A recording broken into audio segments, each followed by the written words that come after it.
Cela faisait presque 25 ans que je travaillais chez Levasseur & Fils, regardant cette petite entreprise familiale se transformer en une société florissante. J'avais accompagné Marcel Levasseur depuis les premiers jours, quand nous n'étions qu'une poignée dans un bureau exigu du 17e arrondissement. Lorsqu'il a annoncé sa retraite lors d'une réunion pluvieuse de novembre, je pressentais que des changements allaient revenir, mais rien ne m'avait préparé à l'arrivée de sa nièce, Élodie. Elle débarqua un lundi matin, vêtue d'un tailleur, impeccable, ses talons claquant sur le parquet ciré de nos bureaux parisiens. Jeune, ambitieuse et à la langue bien pendue, Élodie était déterminée à laisser son empreinte. Dès notre première rencontre dans la salle de conférence, j'ai remarqué la façon dont elle me regardait, comme une relique d'un passé poussiéreux, un vestige d'une époque révolue. Les premières semaines furent tendues. Elle réorganisa les départements, changea les procédures que j'avais mises en place depuis des années et écarta systématiquement mes suggestions lors des réunions d'équipe. « Nous devons nous moderniser », répétait-elle sans cesse, son regard glissant sur moi comme si j'incarnais tout ce qui était obsolète. La tension atteignit son paroxysme un mardi après-midi pluvieux. Élodie m'appela dans son bureau, aux parois de verre, et sans même m'offrir de m'asseoir, asséna le cou. « Nous n'avons plus besoin d'hommes dépassés comme vous ici, » dit-elle froidement, sa voix aussi tranchante que le couteau à papier posé sur son bureau. « La société prend une nouvelle direction, et franchement, vous n'y avez plus votre place. » Je sentis une vague de colère monter en moi, mais je la masquai par un sourire sarcastique. « Je vois. Et cette décision vient-elle de vous seul, ou votre oncle est-il au courant ?» Ses joues rosirent légèrement. « Mon oncle m'a donné carte blanche pour gérer cette entreprise comme je l'entends. Votre contrat sera résilié dès aujourd'hui, avec les indemnités standards, bien sûr. » Il n'y avait aucun intérêt à lutter. Elle avait manifestement pris sa décision. Je rassemblais mes affaires ce soir-là. Le bourdonnement du bureau autour de moi semblant inhabituellement distant, comme si j'étais déjà un fantôme errant dans ces couloirs que je connaissais par cœur. En rentrant chez moi sous la bruine parisienne, je ne pouvais me défaire de ce mélange d'humiliation et d'amusement tranquille. J'avais donné à cette entreprise mes meilleures années, et maintenant, je n'étais rien de plus qu'une ligne budgétaire à effacer. Pourtant, j'éprouvais une étrange sérénité. Je connaissais les contrats, je connaissais l'histoire de l'entreprise, et une partie de moi se demandait si Élodie comprenait vraiment ce qu'elle venait de faire. Le lendemain matin, alors, que je dégustais mon café dans le silence de ma cuisine du Marais, mon téléphone vibra sans interruption. Les messages d'anciens collègues affluaient, certains offrant leur sympathie, d'autres simplement curieux. Puis, vers 10 heures, la véritable tempête éclata. Antoine, mon voisin qui travaillait 2 étages en dessous des bureaux de direction, m'appela précipitamment. « Tu ne vas pas le croire, dit-il, essoufflé. Marcel est revenu au bureau et il hurle sur Élodie. C'est un vrai spectacle. » La curiosité me poussa à retourner dans le quartier des affaires. En approchant du bâtiment moderne qui abritait Levasseur & Fils, j'entendais déjà les voix qui s'élevaient, traversant même les épais murs de marbre du hall d'entrée. Marcel, l'homme que j'avais côtoyé pendant tant d'années, rugissait, sa voix épaissie par la rage. « As-tu seulement lu les contrats avant de le licencier ?» Les mots résonnaient dans le couloir. « As-tu la moindre idée de ce que tu viens de faire ?»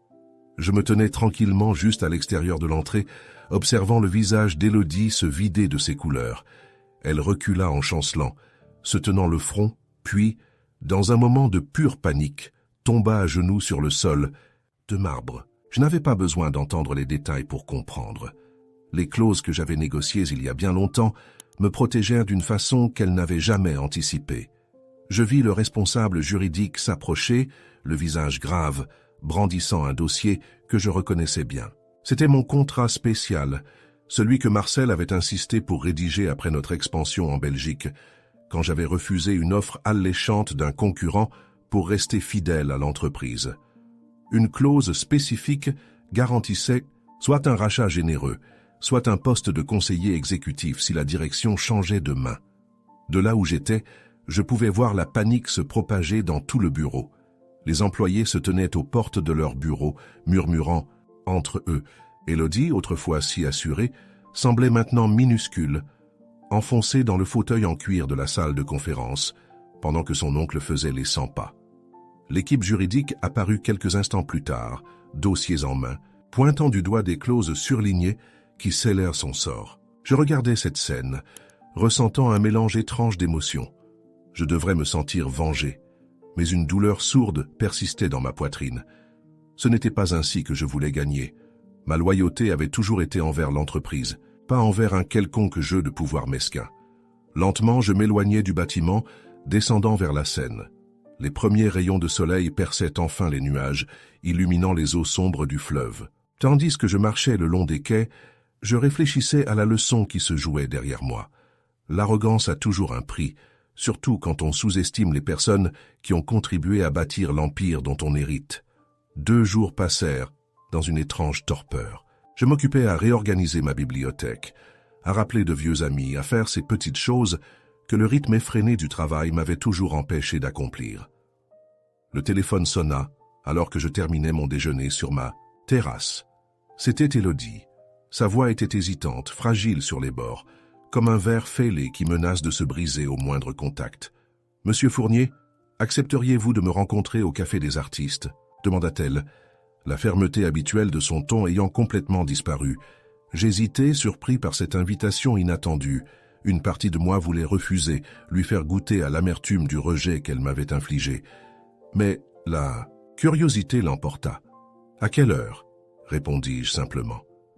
1 heure plus tard, je poussai la porte du petit café situé à mi-chemin entre mon appartement et le siège de l'entreprise. Élodie était déjà assise, remuant nerveusement son café, ses yeux scrutant l'entrée à chaque tintement de la clochette. Elle ne perdit pas de temps en politesse. Dès que je m'assis, elle commença à s'excuser, maladroitement, butant sur ses mots comme si le goût de l'humilité lui était encore étranger. Elle m'expliqua que son oncle lui avait administré une sévère leçon et qu'elle comprenait maintenant l'ampleur de son erreur. « J'ai agi impulsivement », admit-elle, les yeux fixés sur sa tasse. « J'étais tellement déterminé à prouver que je pouvais diriger cette entreprise que j'ai ignoré les conseils les plus élémentaires. Je n'ai même pas consulté l'équipe juridique avant de vous licencier. » Elle leva les yeux vers moi, vulnérable d'une façon que je n'avais jamais vue auparavant, et me demanda si j'envisagerais de revenir pour l'aider. « L'entreprise a besoin de vous, » murmura-t-elle, « et j'ai besoin d'apprendre, de quelqu'un qui connaît vraiment Levasseur & Fils. » En l'écoutant, je ressentis un enchevêtrement d'émotions contradictoires.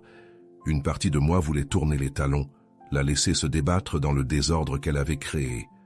Mais une autre partie, celle qui avait investi des années dans cette entreprise, voyait une opportunité, non pas de vengeance, mais de guider une jeune dirigeante qui n'était manifestement pas prête pour le fardeau qu'elle avait assumé. « Pourquoi devrais-je revenir ?» demandai-je, observant attentivement sa réaction.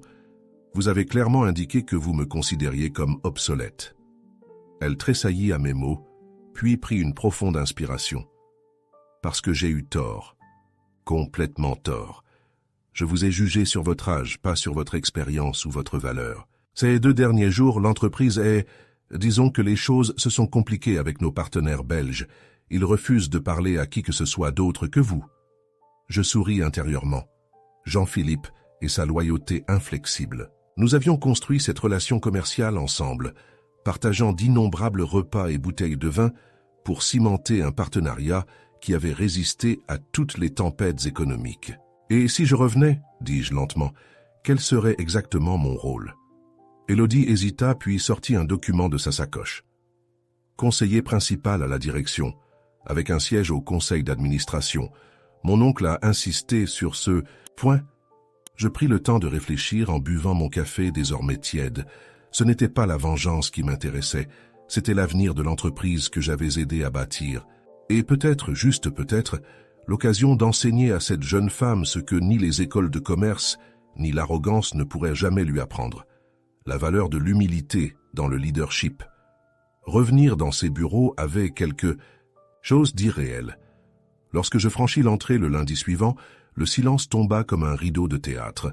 Les conversations s'interrompirent, les regards se tournèrent vers moi, oscillant entre curiosité et soulagement.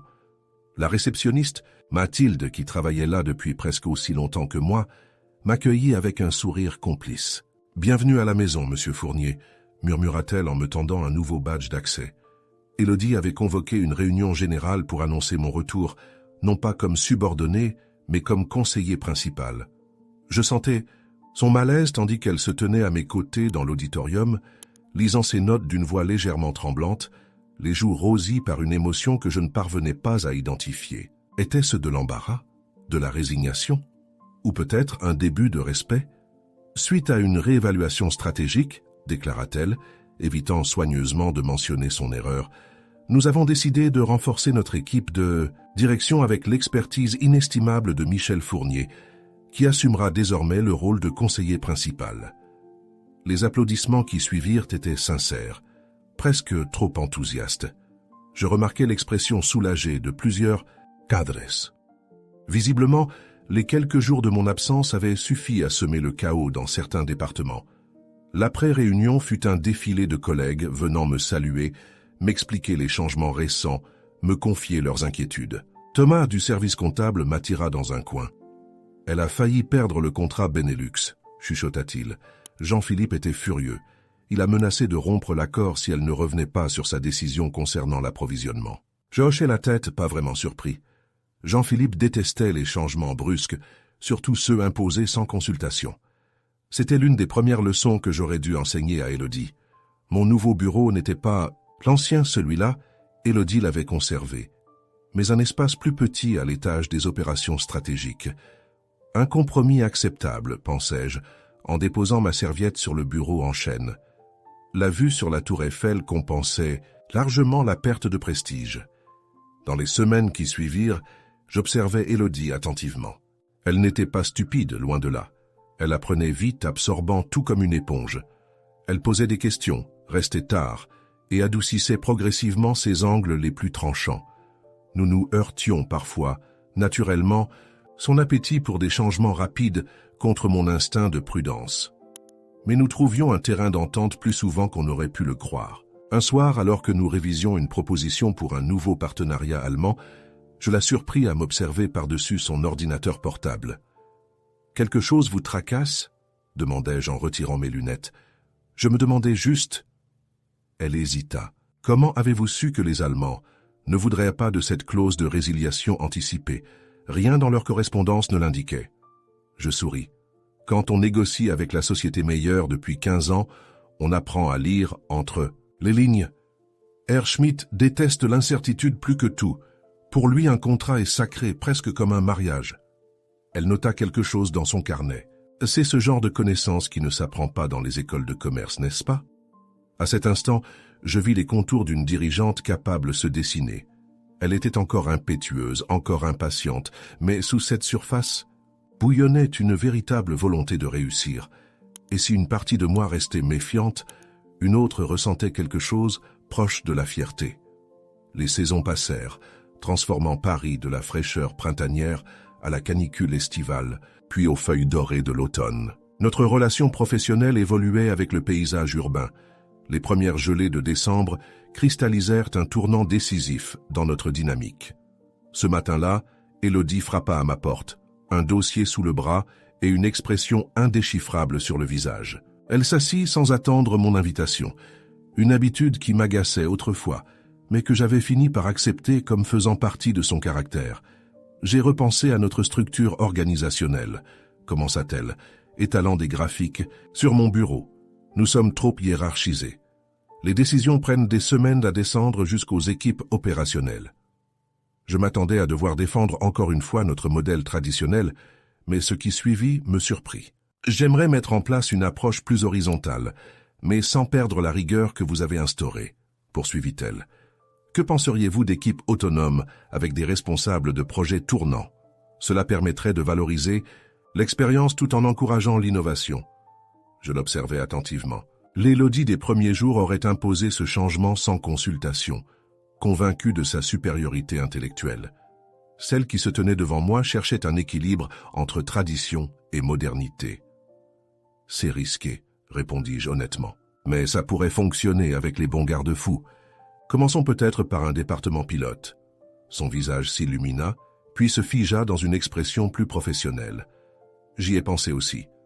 Le service marketing serait idéal, suffisamment innovant pour accueillir le changement, mais pas crucial au point que des erreurs seraient catastrophiques. Nous passâmes l'après-midi à peaufiner ce projet, argumentant parfois vivement, trouvant des compromis inattendus.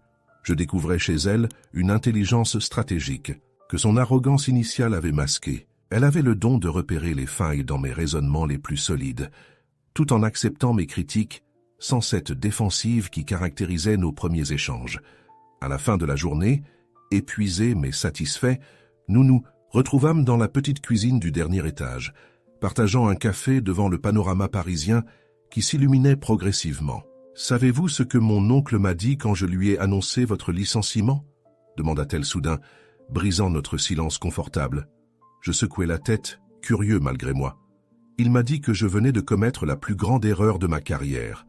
Pas à cause du contrat ou des clauses juridiques, précisa-t-elle en agitant la main comme pour chasser ces détails, mais parce que vous étiez l'âme de cette entreprise. Je croyais qu'il exagérait, qu'il était simplement attaché à vous. Par sentimentalisme. Elle fit une pause, son regard perdu dans les lumières de la ville. Maintenant je comprends ce qu'il voulait dire. Cette confession inattendue me troubla. J'avais travaillé toute ma vie dans l'ombre, convaincu que ma contribution, bien que substantielle, restait largement invisible. Votre oncle a toujours eu le don de l'hyperbole, répondis-je avec un léger sourire. Non, insista-t-elle doucement. Il avait raison. J'étais tellement obsédé par l'idée de moderniser que je n'ai pas compris que l'innovation sans mémoire institutionnelle est comme un navire sans ancre. Dehors, les premières neiges de l'hiver commençaient à tomber, recouvrant lentement les toits d'ardoise d'un voile immaculé. Je me sentais étrangement apaisé, comme si quelque chose qui s'était brisé en moi le jour de mon licenciement commençait enfin à se ressouder. Un an après cette chute brutale et ce retour inattendu, notre collaboration portait ses fruits. L'entreprise avait atteint des chiffres records au dernier trimestre. Notre expansion vers l'Allemagne progressait rapidement, et même nos plus féroces concurrents commençaient à nous observer avec une méfiance teintée d'admiration. Ce jour-là, nous devions présenter nos résultats annuels au conseil d'administration. Élodie, vêtue d'un tailleur bleu marine qui lui donnait une prestance nouvelle, parcourait nerveusement ses notes une dernière fois. Même après 12 mois de succès, elle redoutait toujours le regard critique de son oncle. « Détendez-vous », lui conseillai-je en lui tendant un verre d'eau. « Les chiffres parlent d'eux-mêmes. » Elle acquiesça distraitement, puis me regarda, avec une intensité qui me surprit. « J'aimerais que vous présentiez la première partie de l'exposé, » dit-elle soudainement. « La vision historique et l'évolution de notre stratégie. Personne ne peut le faire mieux que vous. » Je dissimulai ma surprise. Jusqu'à présent, elle avait toujours insisté pour mener les présentations importantes, me laissant intervenir, uniquement sur des points techniques spécifiques. La réunion se déroula remarquablement bien. Marcel Levasseur, désormais retraité mais toujours président du conseil, nous observait avec un sourire satisfait. Lorsque j'expliquais comment la fusion de notre approche traditionnelle avec les innovations d'Élodie avait créé une synergie unique, je vis une lueur d'approbation dans ses yeux. Élodie, quant à elle, compléta ma présentation avec une aisance et une précision qui impressionnèrent visiblement les actionnaires les plus conservateurs. Après la réunion, alors que le conseil se dispersait pour le cocktail, Marcel nous attira tous deux dans un coin tranquille du salon. « Je dois admettre que je ne m'attendais pas à ce résultat », confessa-t-il en nous servant 2 verres de champagne. « Quand j'ai appris ton erreur, ajouta-t-il en regardant sa nièce, j'ai cru que tout était fichu. Et toi, poursuivit-il en se tournant vers moi, je m'attendais à ce que tu refuses catégoriquement de revenir travailler avec cette petite ingrate. » Nous échangeâmes un regard complice avec Élodie. « Disons que nous avons tous les deux appris quelque chose, » répondit-elle avec une humilité qui aurait été impensable 1 an plus tôt. Plus tard dans la soirée, alors que le dernier membre du conseil quittait nos locaux, nous nous retrouvâmes seuls dans la grande salle de conférence, contemplant les lumières de Paris, qui scintillaient sous la pluie fine de février. « Je vous dois une fière chandelle, » dit doucement Élodie, brisant notre silence confortable. Ce n'était plus la jeune femme arrogante qui m'avait congédié, mais une dirigeante qui avait appris la valeur de l'expérience, de l'humilité et du respect mutuel. Je n'avais pas besoin de répondre. Le changement qui s'était opéré entre nous flottait dans l'air, silencieux mais indéniable. En rentrant chez moi ce soir-là, marchant sous la bruine qui lavait les rues parisiennes, je ressentis un contentement tranquille s'installer en moi. La vie m'avait offert quelque chose d'inattendu, pas seulement une seconde chance, mais l'opportunité de contribuer à façonner un avenir que j'avais un jour été prêt à abandonner. Élodie et moi ne serions jamais vraiment amis, pas au sens traditionnel du terme. Nos personnalités, nos générations, nos visions du monde étaient trop différentes pour permettre une amitié conventionnelle. Mais nous avions construit quelque chose de bien plus précieux, un respect professionnel ancré dans l'adversité, surmonté ensemble. En ouvrant la porte de mon appartement, je repensais à cette phrase que mon père répétait souvent. La vraie victoire n'est pas d'avoir raison, mais d'aider l'autre à devenir meilleur. Pendant des décennies, je l'avais considérée comme une platitude, une de ces maximes que les parents aiment réciter. Maintenant, je comprenais sa profonde sagesse. Et peut-être, me dis-je, en observant les gouttes de pluie tracer des chemins sinueux sur ma fenêtre, cette leçon valait-elle plus que toutes les clauses contractuelles que j'avais jamais signées.